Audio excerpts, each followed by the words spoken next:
Hello, je suis Patrick Offroy et vous êtes sur Planète Aussi, la chaîne YouTube qui vous aide à mieux comprendre le berger australien, le berger américain miniature et le border collie. Ma mission aujourd'hui, mon berger australien vole ce que les enfants laissent traîner. Waouh! Encore une bonne nouvelle pour vous, le berger australien est un pro du recyclage. Le mini aussi et le border presque encore plus. Dans la tête du chien, le vol n'existe pas. Dans la tête du chien, si vous ne contrôlez pas une ressource qui est là, elle est donc disponible. Pourquoi ça nous pose un problème? Ça nous pose un problème parce que, évidemment, ce qu'il est en train de voler ou ce qu'il a volé a une importance pour nous. Mais cette importance, nous ne l'avons pas montrée au chien. Quand on parle de vol, on met volontairement ou involontairement une valeur moralisatrice, une faute. Le chien n'a pas conscience d'une quelconque culpabilité à ce moment-là. La plupart du temps, quand les gens disent « Ah oui, mais il sait qu'il a mal fait », c'est surtout parce que vous arrivez avec les épaules en avant, avec votre grosse voix et très tendue, qu'il se dit « Waouh !» Par rapport à d'habitude où tu es relativement cool, là je vois bien qu'il y a un problème. En fait, il ne sait absolument pas qu'il est coupable. Ce qu'il sait juste, c'est que votre attitude est en train de lui dire quelque chose de pas cool va se passer. Et il craint l'arrivée des conséquences de cette situation pas cool. Mais à aucun moment, il n'a conscience du vol.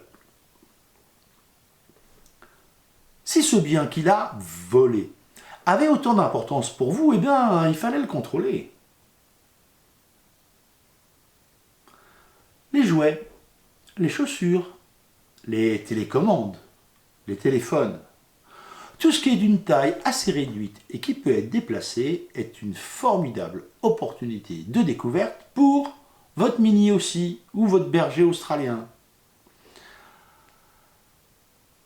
Les chiots particulièrement sont comme les enfants humains, ils apprennent en goûtant.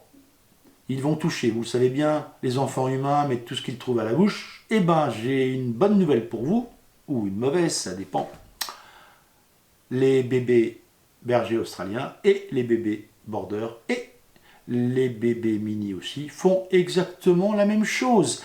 Ils aiment goûter, ils aiment tester, ils veulent savoir quel goût a ce truc formidable que tu touches tout le temps, avec lequel tu appuies sur le truc et ça change les chaînes de la télé.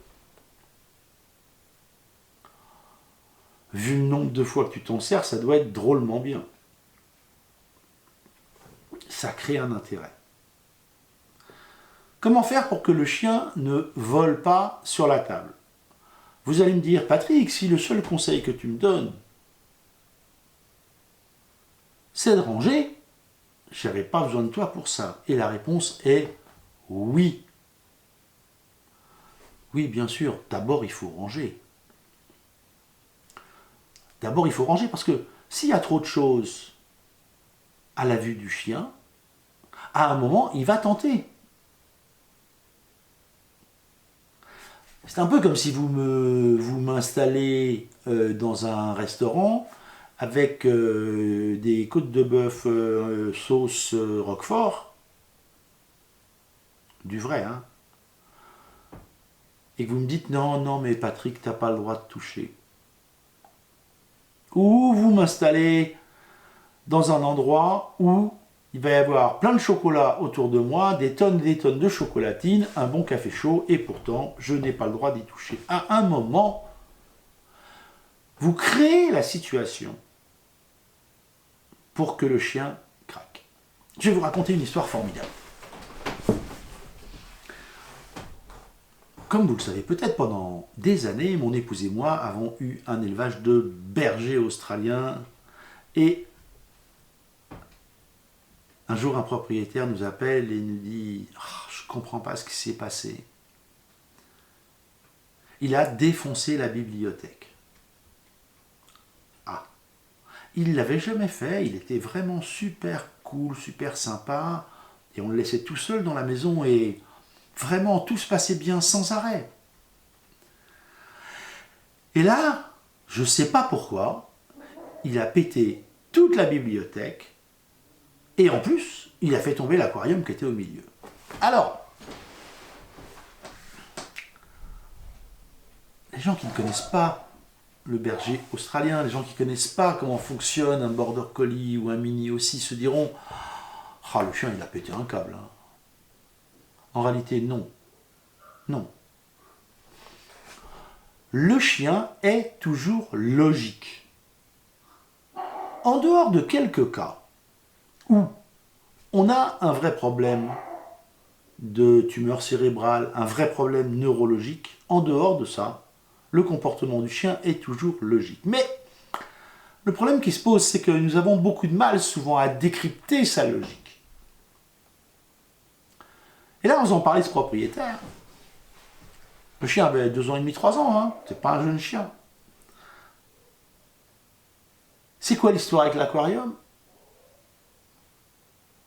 Et là, il m'explique que quand le soir, il nourrit ses poissons, il prend la boîte de Daphné, là, pour les nourrir, il lui fait sentir en lui disant « Non, tu vois, c'est pas à manger pour toi. » Il en donne un petit peu au poisson, il ferme le gobelet et il le range, devinez où? Dans la bibliothèque. En fait, involontairement, il a créé une situation de recherche. Quand je veux faire travailler des chiens, pour l'olfactif par exemple, qu'est-ce que je vais faire? Je vais leur faire sentir une odeur, puis identifier l'odeur avec quelque chose de positif, et ensuite je vais cacher l'odeur, l'objet en question, et ils vont devoir rechercher et idéalement trouver l'odeur, d'où vient l'odeur en question. Et en fait, ce chien n'a rien fait d'autre que ça. C'est un bon berger australien.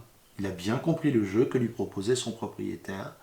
Et donc, pour réussir le challenge qu'il lui proposait tous les soirs, à un moment, il a décidé de jouer et il a défoncé complètement la bibliothèque. Ce que je veux vous dire, c'est que vous pouvez cacher tous les trucs que vous voulez. Si vous mettez dans la tête du chien que ça a de l'importance pour lui, alors vous créez les situations de recherche et il va aller chercher les choses qui sont soit faciles d'accès, soit difficiles d'accès.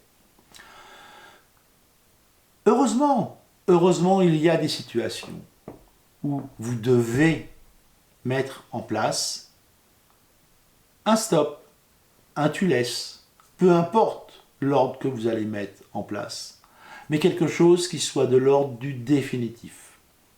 Le stop définitif, c'est quand vous interdisez, par exemple, au chien de s'approcher de la piscine. Vous interdisez au chien de rentrer dans le potager. Vous interdisez au chien de monter à l'étage. Vous interdisez au chien de s'intéresser à ce qu'il y a sur la table. Vous interdisez au chien d'entrer dans la cuisine ou de s'approcher du cellier.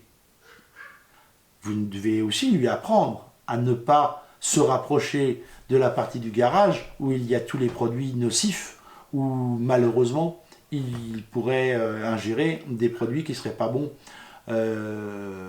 voire même pour sa vie d'ailleurs. Ceci pour vous dire quoi? Ceci pour vous dire que si vous ne créez pas un apprentissage qui va induire un contrôle du chien sur un territoire précis, et ce territoire c'est, je le répète, le garage, la table, le potager, la piscine, on a là les grands points qui peuvent poser problème. Si vous ne créez pas en face un apprentissage, vous serez toujours dans la situation où le chien est tenté. Mais par contre, je vous rappelle la règle de base.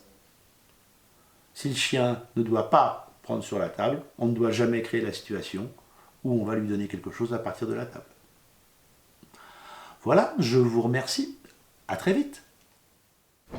Merci, un grand merci d'avoir regardé jusqu'au bout cet épisode et j'espère qu'il vous a plu. Avant de vous quitter, je vous invite comme toujours à vous abonner à la chaîne YouTube pour ne pas manquer les prochains épisodes. En plus, je suis toujours content de lire tous les commentaires.